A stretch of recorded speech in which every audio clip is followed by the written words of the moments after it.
Lob by Edward Thomas.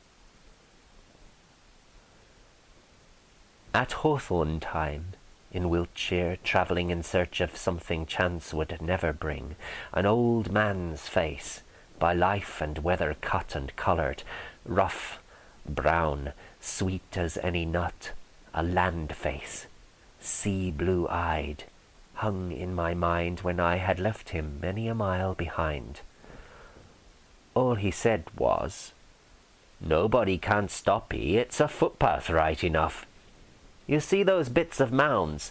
That's where they opened up the barrows 60 years since, while I was scaring sparrows. They thought as there was something to find there, but couldn't find it by digging anywhere."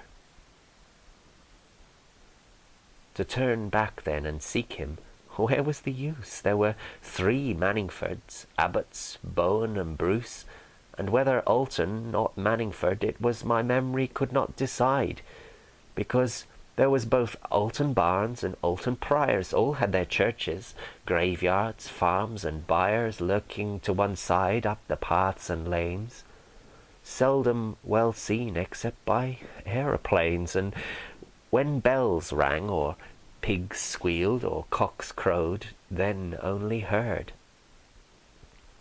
Ages ago the road approached, the people stood and looked and turned, nor asked it to come nearer, nor yet learned to move out there and dwell in all men's dust. And yet withal they shot the weathercock just because 'twas he crowed out of tune, they said. So now the copper weathercock is dead. If they had reaped their dandelions and sold them fairly, they could have afforded gold. Many years passed, and I went back again among those villages, and I looked for men who might have known my ancient. He himself had long been dead or laid upon the shelf, I thought. One man I asked about him roared at my description. "'Tis old Bottlesford he means, Bill." But another said, "Of course it was Jack Button up at the White Horse. He's dead, sir, these 3 years." This lasted till a girl proposed Walker of Walker's Hill. "Old Adam Walker. Adam's Point you'll see, marked on the maps." "That was her roguery," the next man said. He was a squire's son who loved wild bird and beast, and dog and gun for killing them. He had loved them from his birth, one with another, as he loved the earth.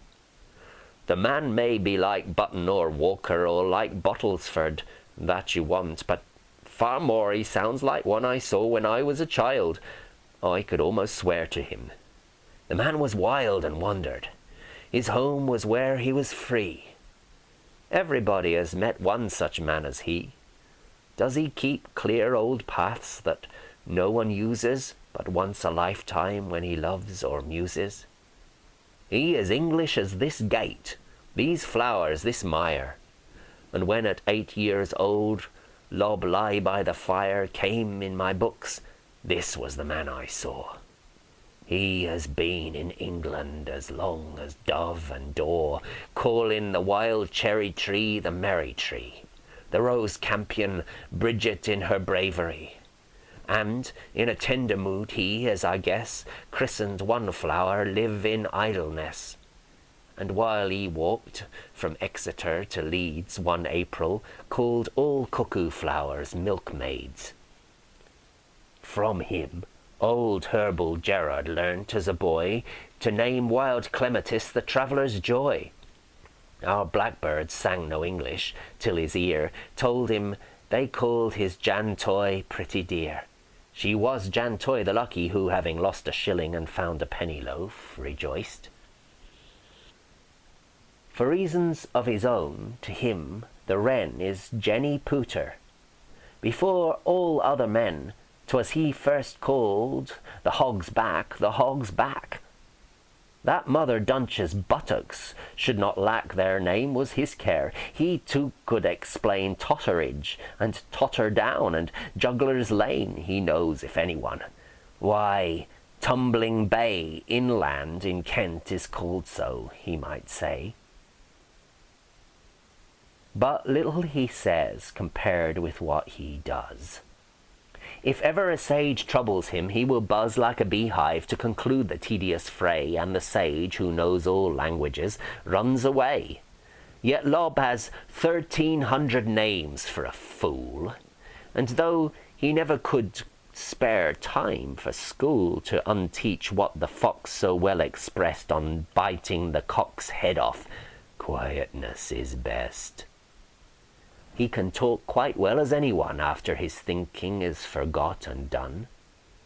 He first of all told someone else's wife for a farthing she'd skin a flint and spoil a knife worth 6pence skinning it. She heard him speak.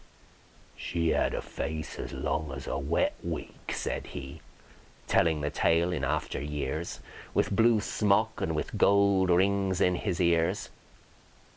Sometimes he is a peddler, not too poor to keep his wit. This is Tall Tom that bore the logs in, and with Shakespeare in the hall once talked, when icicles hung by the wall. As Herne the hunter, he has known hard times. On sleepless nights he made up weather rhymes which others spoilt, and, Hob being then his name, he kept the hog that thought the butcher came to bring his breakfast. You thought wrong, said Hob.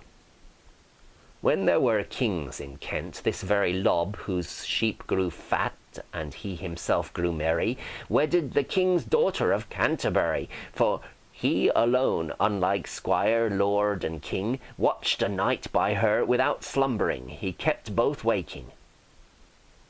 When he was but a lad, he won a rich man's heiress, deaf, dumb, and sad, by rousing her to laugh at him. He carried his donkey on his back, so they were married. And while he was a little cobbler's boy, he tricked the giant coming to destroy Shrewsbury by flood. "And how far is it yet?" the giant asked in passing. "I forget, but see these shoes I've worn out on the road, and we're not there yet." He emptied out his load of shoes. The giant sighed and dropped from his spade the earth for damming Severn, and thus made the Wrekin Hill, and little Urquhart Hill rose where the giant scraped his boots. While still so young, our Jack was chief of Gotham's sages. But long before he could have been wise, ages earlier than this, while he grew thick and strong and ate his bacon, or at times sang a song and merely smelt it, as Jack the Giant Killer he made his name. He too ground up the miller, the Yorkshireman, who ground men's bones for flour. Do you believe Jack dead before his hour? Or that his name is Walker, or Bottlesford, or Button, a mere clown, or squire, or lord? The man you saw, Lob lie by the fire, Jack Cade, Jack Smith, Jack Moon, poor Jack of every trade, young Jack or old Jack, or Jack what ye call, Jack in the hedge, or Robin run by the wall, Robin Hood, Ragged Robin, Lazy Bob, one of the lords of no man's land, good Lob. Although he was seen dying at Waterloo, Hastings, Agincourt, and Sedgemoor too lives yet. He never will admit he is dead, till millers cease to grind men's bones for bread, not till our weathercock crows once again, and I remove my house out of the lane onto the road. With this, he disappeared in hazel and thorn tangled with old man's beard.